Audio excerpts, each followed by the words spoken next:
What up, Mavs fans? Before we get into the latest rumors surrounding the Dallas Mavericks, we were having an office debate today about which one of these options you would choose. I'm rolling with the free throw, and so is producer Coop. It's easy money, but if you want to be risky, like Chase Sr. and take the half-court shot, let me know. Would you take a layup for $1,000, a free throw for $50K, a straight-on three for $100K, a corner tray ball for 500 stacks, or a half-court shot for $1 million? Let me know in the comments which one you're rolling with.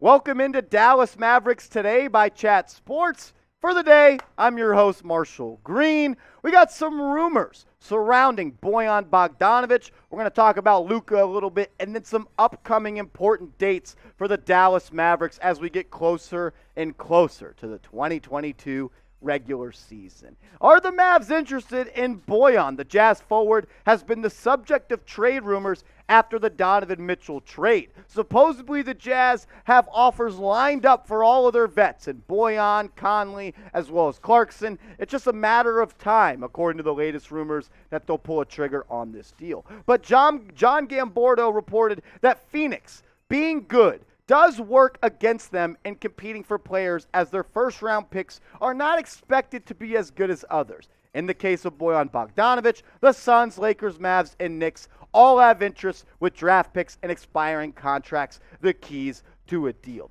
And that makes total sense. Look, there's all first-round picks are not created equal. Like the Phoenix Suns first-round pick is not going to be equivalent to what the New York Knicks first-round pick is. And you're going to have to give up a pick and maybe a young player or match the salary in a Bojan Bogdanovic trade. But I think it makes a lot of sense for a team like the Dallas Mavericks. They could use another catch-and-shoot guy on the outside. 38.7% from three, 18 points per night. Bojan Bogdanovic is a sniper from deep. And in the half court with Luka, making Luka magic happen, I could see that number going up to 20 and the three-point percentage going up because Luka just creates open shots and open looks for three-point shooters. Bojan Bogdanovic right now makes $19.3 million this year and will be an unrestricted free agent this year. He's on an expiring deal. The Jazz, they're tearing it down, and Danny Ainge is going to try to rebuild it back up with his fingerprints all over the roster. That's why Bojan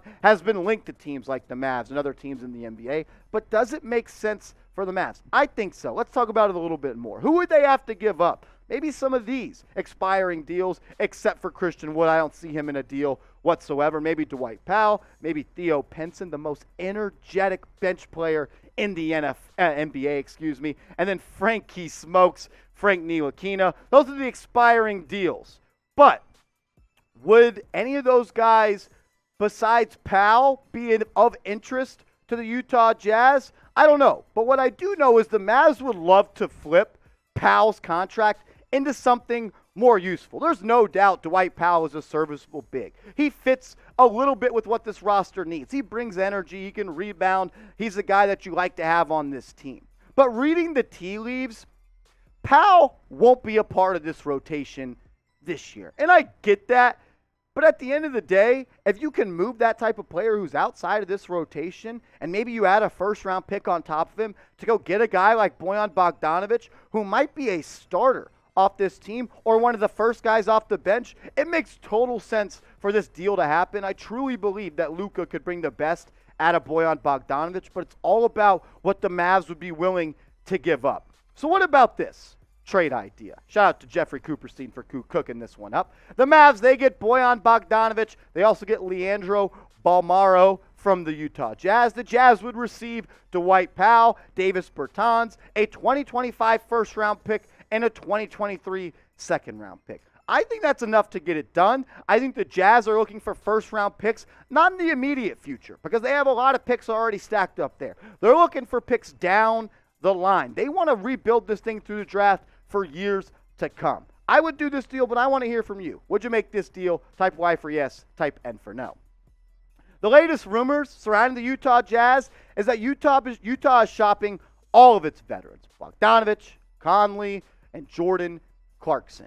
Look, they're trying to build it, tear it down and rebuild it up with draft picks and ammunition to build for the future. They're not trying to win right now. Their GM literally said, we tapped out potential-wise in his media press conference yesterday. They knew they had to tear it down. Danny Ainge, talked about he didn't think this team was all that of a tight-knit group. And if he can get more first-round picks, he's already gotten like 20 between the Rudy Gobert and Donovan Mitchell trade. If he can get more for Bogdanovic, Conley, and Jordan Clarkson, that's a good move. And I think the Mavs should pounce on this opportunity. Something you guys should pounce on are these Luka Doncic jerseys. Go to chatsports.com/Luka jersey. At the end of the day, if you're a Mavs fan and you don't have a Luka jersey at this point, you might be a fraud. Get one today. There's all kinds of ones. Get the All-Star, get the dark blue, get the light blue, get the white, green, and blue one. Just rock some Luka gear. You got one of the best players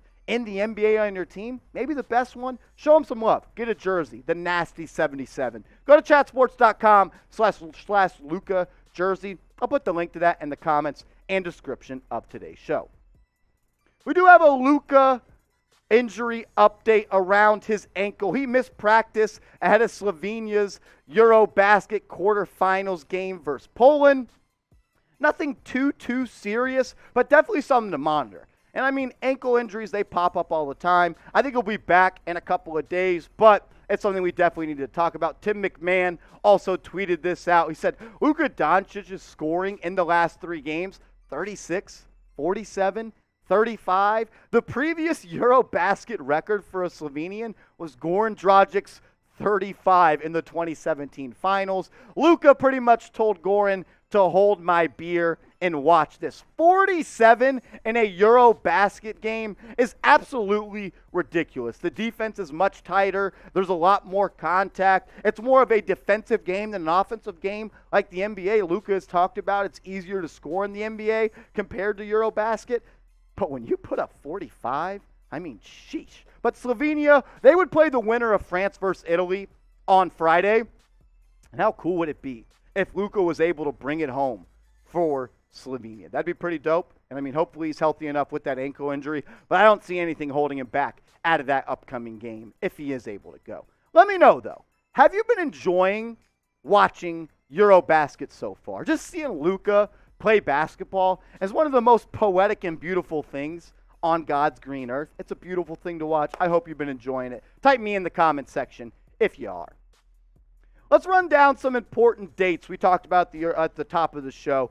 But coming up on the 26th of this month is Mavericks Media Day. That's really the kickstart of the season. You get your pictures, you do all the promo screens, the jumbo screen stuff, defense, you do all that fun stuff. Then they got the Fan Jam open practice coming up on the 1st of October. That's always a fun date for Mavs fans. And you got the first preseason game at OKC in Tulsa. That's going to be a fun one. A lot of young players for OKC there. And then the season opener on the 19th against the Phoenix Suns. Coop, that's going to be a fun one to watch because the Phoenix Suns season, it got ended in a very brutal fashion. And you know Devin Booker and Chris Paul are going to come back firing. Let me know what you think, Coop. Luka is their daddy. Luka is going to show it again. Daddy. He is. That was one of the most impressive closeout games in NBA history. It was incredible. I'm looking forward to game 1. I think it's going to be a big year for the Mavs. Look, Luka's just got to be great once again. Lost Brunson, but look, you get back Hardaway, you get Christian Wood, who I think is going to be a big piece in this team. If you're a Mavs fan, you should be really excited for this upcoming season.